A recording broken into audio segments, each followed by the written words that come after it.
आज आप सुनेंगे रविवार व्रत कथा।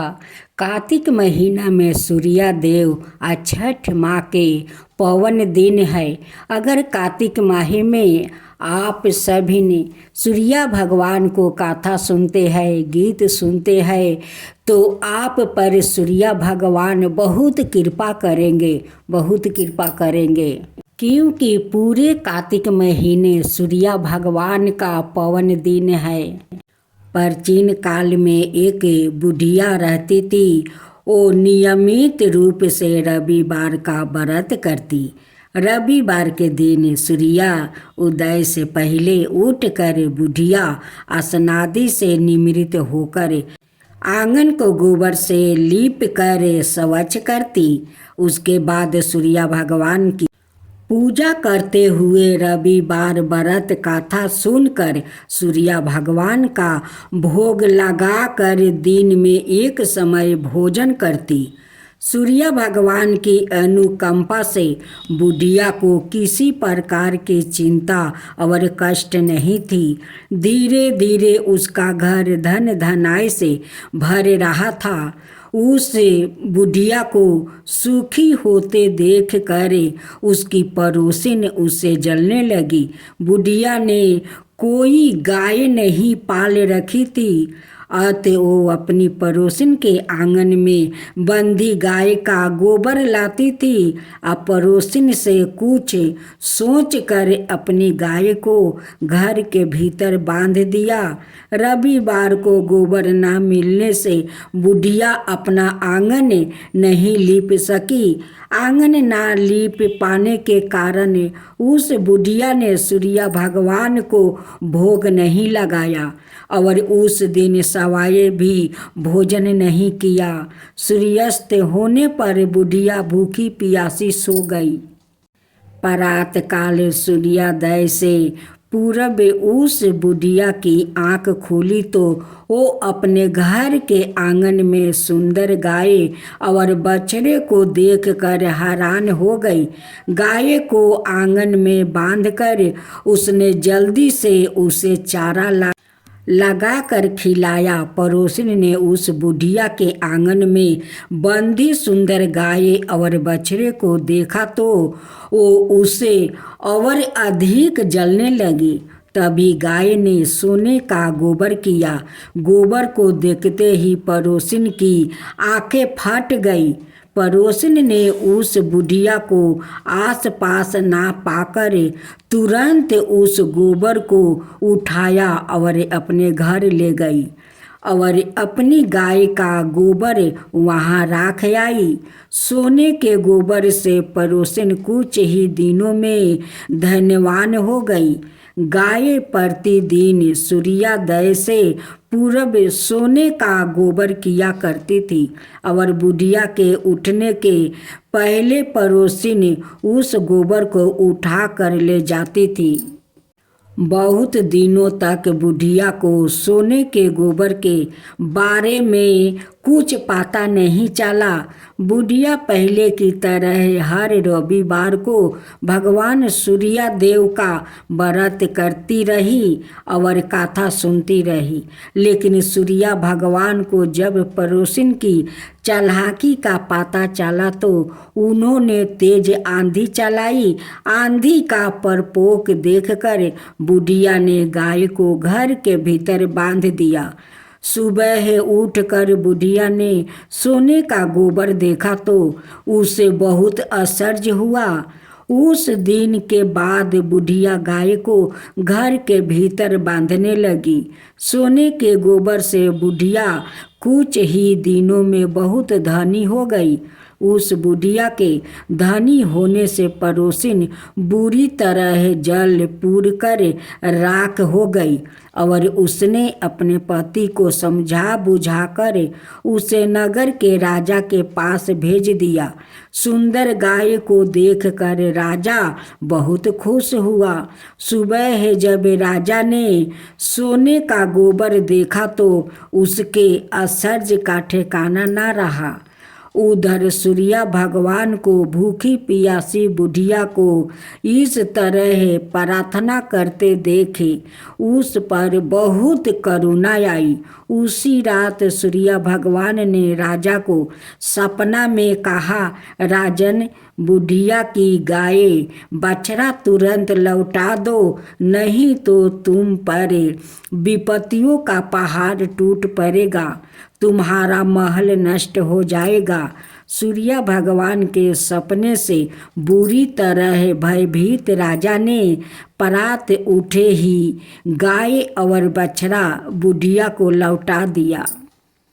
राजा ने बहुत सावधान देकर बुढ़िया से अपनी गलती के लिए क्षमा मांगी। राजा ने पड़ोसिन और उसके पति को उनकी इस दुष्टता के लिए दंड दिया। फिर राजा ने पूरे राज्य में घोषणा करवाई कि सभी स्त्री पुरुष रविवार का व्रत किया करे।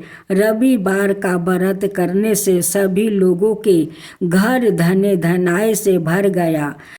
राज्य में चारों ओर खुशहाली छा गई। स्त्री पुरुष सुखी जीवन यापन करने लगे और सभी लोग के शारीरिक कष्ट भी दूर हो गया। जय जय जय रविदेव, जय जय जय रविदेव, जय जय जय रविदेव, जय जय जय रविदेव। रजनीपति मदहारी सतल जीवन दाता, सटपद मन मुदिकारी, हे दिन मणि दाता। जग के ये रविदेव, जय जय जय रविदेव, जय जय जय रविदेव, जय जय जय रविदेव। नभमंडल के बासी जयोति प्रकाशी देव, निज जनहित सुखी राशि तेरी हम सब सेवा करते हैं रविदेव। जय जय जय रविदेव, जय जय जय रविदेव, जय जय जय रविदेव। कानक बदन मन मोहिती, रुचिरी परिभाव प्यारी, निज मंडल में मंडित आजर अमर छविधारी। हे सुरबर रविदेव, जय जय जय रविदेव, जय जय जय रविदेव, जय जय जय रविदेव। अब सुने धर्मराज जी की कथा। किसी गांव में एक बुढ़िया रहती थी। वो बहुत नियम धर्म से व्रत रखा करती थी। एक दिन भगवान के घर से यमदूत उसने लेने आ गया और वो उनके साथ चल पड़ी। चलते चलते एक गहरी नदी आई तो यमदूत बोले कि माई, तूने गौदान की है या नहीं? बुढ़िया ने उनकी बात सुनकर मन में श्रद्धा से गाय का ध्यान किया तो वो उनके समक्ष आ गई और बुढ़िया उस गाय की पोंछ पकड़कर नदी पार कर गई। वो यमदूत के साथ फिर आगे बढ़ी तो काले कुत्ते आ गया। यमदूत फिर बोले, कुत्ते को खाना दिया था। बुढ़िया ने मन में कुत्ते का ध्यान किया तब वो रास्ते से चले गए। अब बुढ़िया फिर से आगे बढ़ने लगी तो रास्ते में कौआ ने उसके सिर पर चोंच मारनी शुरू कर दिया। तो यमदूत बोले कि ब्राह्मण की बेटी के सिर में तेल लगाया था। बुढ़िया ने ब्राह्मण की बेटी का ध्यान किया तो कौआ ने चोंच मारनी बंद कर दिया। कुछ आगे बढ़ने पर बुढ़िया के पैर में कांटे चुभने लगे तो यमदूत बोले कि खराऊं आदि दान की है। बुढ़िया ने उनका ध्यान किया तो खराऊ उसके पैरों में आ गई। बुढ़िया फिर आगे बढ़ी तो चित्रगुप्त जी ने यमराज से कहा कि आप किसे लेकर आए हो। यमराज जी बोले कि बुढ़िया ने दान पुण्य तो बहुत की है, लेकिन धर्मराज जी का कुछ नहीं किया, इसलिए आगे द्वार इसके लिए बंद है। सारी बात सुनने के बाद बुढ़िया बोली कि आप मुझे सिर्फ 7 दिन के लिए वापस धरती पर भेज दो, मैं धर्मराज जी का व्रत और उद्यापन करके वापस आ जाऊंगी। बुढ़िया माई वापस धरती पर अपने गांव आ गई और गांव वालों उन्हें उसे भूतनी समझकर अपने दरवाजे बंद कर लिया। वो जब अपने घर गई तो उसके बहू बेटे भी दरवाजे बंद कर के बैठ गया। बुढ़िया ने कहा कि मैं भूतनी नहीं हूँ, मैं तो धर्मराज जी की आज्ञा से वापस धरती पर 7 दिन के लिए आया हूँ। इन 7 दिनों में मैं धर्मराज जी का व्रत और उद्यापन करूँगी, जिससे मुझे परलोक में जगह मिलेगी। बुढ़िया की बातों से आश्वस्त होकर बहू बेटे उसके लिए पूजा की सारी सामग्री एकत्रित करते हैं, लेकिन जब बुढ़िया कहानी कहती है तब वो हुंकार नहीं भरते, जिससे बुढ़िया फिर अपनी पड़ोसिन को कहानी सुनाती है और वो हुंकार भरती है। 7 दिन की पूजा व्रत वो उद्यापन के बाद धर्मराज जी की बुढ़िया को लेने के लिए विमान भेजते हैं। स्वर्ग का विमान देख उसके बहू बेटों को साथ सारे गांव वालों भी स्वर्ग जाने को तैयार हो गया। बुढ़िया ने कहा कि तुम कहाँ तैयार हो रहे हो? मेरी कहानी तो केवल पड़ोसिन ने सुनी है, इसलिए वो ही साथ जाएगी। सारे गांव वालों बुढ़िया से धर्मराज जी की कहानी सुनने का आग्रह करते हैं। तब बुढ़िया उन्हें कहानी सुना देती है। कहानी सुनने के बाद सारे ग्रामवासी विमान में बैठकर स्वर्ग जाते हैं। तो धर्मराज जी कहते हैं, मैंने तो विमान केवल बुढ़िया को लाने के लिए भेजा था। बुढ़िया माई कहती है कि हे धर्मराज, मैंने जो भी पुण्य किया है उसमें से आधा भाग आप गांव वालों को दे दो। इस तरह से धर्मराज ने ग्रामवासियों को भी स्वर्ग में जगह दिया। हे धर्मराज महाराज, जैसे आपने बुढ़िया का साथ सभी गांव वालों को भी स्वर्ग में जगह दी, उसी तरह से हमें भी देना।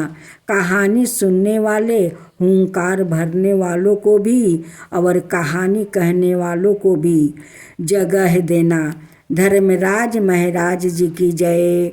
धर्मराज महाराज जी की जय। आप सुनेंगे शनि भगवान और बुढ़िया माई की नई कहानी। एक बुढ़िया माई थी, जो बुढ़िया माई शनि भगवान का परम भक्त थी। वो शनि भगवान का हर शनिवार का दिन वो शनि व्रत करती थी। एक दिन की बात है, एक दिन बुढ़िया माई गुफा के तरफ जा रही थी। उस गुफे से आवाज़ आता है, चंपा, मैं तुझे नज़र नहीं आता हूँ, मैं तो इस गुफा में रहता हूँ। मुझे उस तालाब में एक बदमाश ने फेंक दिया है, मैं बहुत उस पानी में तड़प रहा हूँ। चंपा, मुझे उस तालाब से तू बाहर कर और मुझे इस गुफा में लिया। बुढ़िया माई इधर उधर देखती है, कहती है कि भाई, इस गुफा से आवाज़ तो आता है, लेकिन यहाँ पर कोई नहीं देखता है कि ये आवाज़ कहाँ से आता है। बुढ़िया माई इधर उधर देख कर अपना घर लौट जाती है, लेकिन बुढ़िया माई उस तालाब के तरफ नहीं देखती है। और उस बुढ़िया माई का तो पता भी नहीं था कि उस तालाब में किसी बदमाश ने शनि भगवान को प्रतिमा को फेंक दिया है। और जो बदमाश शनि भगवान को प्रतिमा को उस तालाब में फेंक दिया था, उसका तो सर्वनाश हो गया, उसका कुछ भी नहीं बचा। शनि भगवान सब कुछ ध्वंस कर दिया था। फिर बुढ़िया माई दूसरा दिन उस गुफे के तरफ आती है। फिर वही आवाज़ सुनती है कि चंपा, मुझे बदमाश ने उस तालाब में फेंक दिया है। मैं उस तालाब में बहुत तड़प रहा हूँ, तू मुझे निकाल कर ला।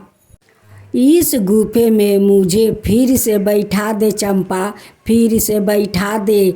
लेकिन बुढ़िया माई को तो कोई दिखाई नहीं दे रहा था, वो किसका बात सुनती।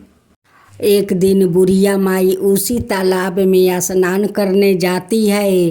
तालाब के कुछ अंदर जाकर वो डूब मारती है। वैसे शनि भगवान दिखाई देने लगते हैं और कहते हैं कि मुझे ले चल चंपा, मुझे ले चल, मुझे बहुत तकलीफ होता है। चंपा उस शनि भगवान को प्रतिमा को उठाकर बाहर ले आती है और लिया कर ऊपर रखती है। वो स्नान करके अपना कपड़ा बदलती है। कपड़ा बदल कर शनि भगवान का प्रतिमा हाथ में लिए और उसी गुफा के तरफ से आ रही है। उसी प्रतिमा से आवाज़ आता है कि चंपा, बस मुझे यही गुफा में बैठा दे, मैं यही पर रहता हूँ। बुढ़िया माई तो शनि भगवान का ये विलाप सुनकर और रोने लगती है। कहती है कि हे भगवान, आपको वो कौन ऐसा बदमाश है कि आपको यहाँ से उठाकर तालाब में फेंक दिया। उसको आप शास्ति दीजिए कि कोई भगवान का प्रतिमा कहीं भी हो, कोई बदमाश उठा कर ना फेंक सके। उसको ऐसा शास्ति दीजिए कि वो फेंकने को कभी नाम नहीं लेगा। बुढ़िया माई कहती है कि शनि देव, अब आप चिंता मत कीजिए, इस गुफे से आपको कोई नहीं तालाब में फेंकेगा, कहीं भी नहीं फेंकेगा। आपको मैं सेवा करूँगी। बुढ़िया माई तो हर शनिवार के दिन उस गुफा में आने लगी और शनि भगवान का श्रद्धा भक्ति से वो पूजा करने लगी। शनि भगवान बुढ़िया माई का श्रद्धा भक्ति देख कर उस बुढ़िया माई पर बहुत प्रसन्न हो गए। शनि भगवान कहते हैं कि चंपा, मेरा दृष्टि के तुझ पर या तेरा परिवार पर कभी नहीं पड़ेगा। जो मेरा श्रद्धा भक्ति से शनि व्रत करेगा, मेरा कथा सुनेगा, उन पर मेरा दृष्टि के हमेशा बना रहेगा। उन पर कोई दुख तकलीफ नहीं आएगा, कोई संकट नहीं आएगा। तो हम सब मिल कर बोले, शनि देव की जय हो, शनि देव की जय हो। किरीटी मुकुटी शिशिराजिति दीपते है लीलारी, मुक्तन की माला गले शोभते बलिहारी। जय जय श्री शनिदेव। मोदक मिष्टन पान चढ़ते है सुपारी, लोहा तिल तेल उर्दी महिषी अति प्यारी। जय जय श्री शनिदेव। देव दनुज ऋषि मुनि सुमिरत नर नारी, विश्वानाथ धरत ध्यान चरण है तुम्हारी। जय जय श्री शनिदेव। भक्तन की हितकारी, कृपा करो शनिदेव, जय जय जय शनिदेव। गणेश जी की सवारी मूषक की कथा। बहुत समय की बात है, एक बहुत ही भयंकर असुर का राजा था, गजमुख। वो बहुत ही शक्तिशाली बनना और धन चाहता था। वो साथ ही सभी देवी देवताओं को अपने वश में करना चाहता था।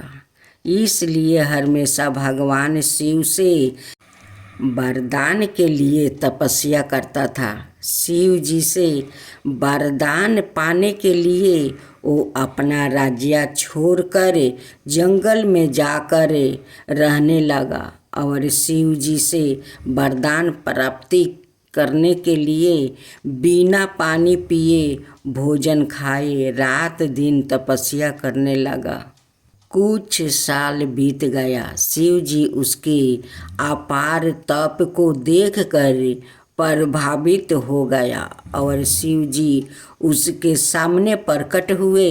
शिव जी ने खुश होकर उसे दैविक शक्तियाँ प्रदान किया, जिससे वो बहुत शक्तिशाली बन गया। सबसे बड़ी ताकत जो शिव जी ने उसे वरदान किया वो यह था कि उसे किसी भी शस्त्र से नहीं मारा जा सकता था। असुर गजमुख को अपनी शक्तियों पर गर्व हो गया और वो अपने शक्तियों का दुर्भोग करने लगा और देवी देवताओं पर आक्रमण करने लगा। मात्र शिव, विष्णु, ब्रह्मा और गणेश ही उसके आतंक से बचे हुए थे। गजमुख चाहता था कि हर कोई देवता उसकी पूजा करे। सभी देवता शिव, विष्णु और ब्रह्मा जी के शरण में पहुँचे और अपनी जीवन की रक्षा के लिए गुहार करने लगा। यह सब देखकर शिव जी ने गणेश को असुर गजमुख को यह सब करने से रोकने के लिए भेजा। गणेश जी ने गजमुख के साथ युद्ध किया और असुर गजमुख को बुरी तरह से घायल कर दिया, लेकिन तब भी वो नहीं माना। उस रक्षक ने सवाई को एक मूषक के रूप में बदल लिया और गणेश जी की और आक्रमण करने के लिए दौड़ा। जैसे ही वो गणेश जी के पास पहुंचा, गणेश जी कूदकर उसके ऊपर बैठ गया और गणेश जी ने गजमुख को जीवन भर के मूस की बदले दिया और अपने वाहन के रूप में जीवन भर के लिए राख लिया। बाद में गजमुख भी अपने इस रूप से खुश हुआ और गणेश जी का प्रिय मित्र भी बन गया। अब सुने राई दामोदर की कथा। एक समय की बात है, एक छोटी सी लड़की थी जो कार्तिक नहाया करती थी। कार्तिक का महीना पूरा हुआ तो सब कहने लगी कि गंगा जी जाए या जमुना जी जाए या हरिद्वार होकर आए। एक स्त्री बोली कि मैं तो राई दामोदर भगवान को जिमाऊंगी। सब पूछने लगी कि वो कैसे होते हैं। स्त्री बोली कि मोर मटुक, गले में बैजंती माला और हाथ में पीताम्बर ऐसे होते हैं। राई दामोदर भगवान। वो लड़की अपने घर आ गई, भगवान की रसोई बनाई, मंदिर में आई, बोली आओ मेरे भगवान आओ जीमो। मंदिर में भगवान नहीं मिले। मंदिर से शहर में गई, शहर से जंगल गई, जंगल से पहाड़ों पर चढ़ गई। भगवान को पुकारते सुबह से शाम हो गई। भगवान लड़की को पहाड़ पर चढ़ते देखा तो बोले कि यह तो ऊपर से गिरकर मर जाएगी और मेरे सिर इसकी हत्या लागेगी, इसे दर्शन देना ही होगा। भगवान ब्राह्मण का रूप धारण कर आए और बोले, चलो बेटा, मैं तेरा भगवान हूँ, तू मुझे जिमा दे। लड़की बोली कि नहीं, तुम मेरे भगवान नहीं हो। ब्राह्मण बोला कि तेरे भगवान कैसे है? उसने कहा, मेरे भगवान तो मेरा मटुक वाले गले में वैजंती माला पहने हुए है और हाथ में पीताम्बर लिए हुए है। ब्राह्मण बोला, अच्छा ऐसे है तो तेरा भगवान? हाँ ऐसा है मेरे भगवान।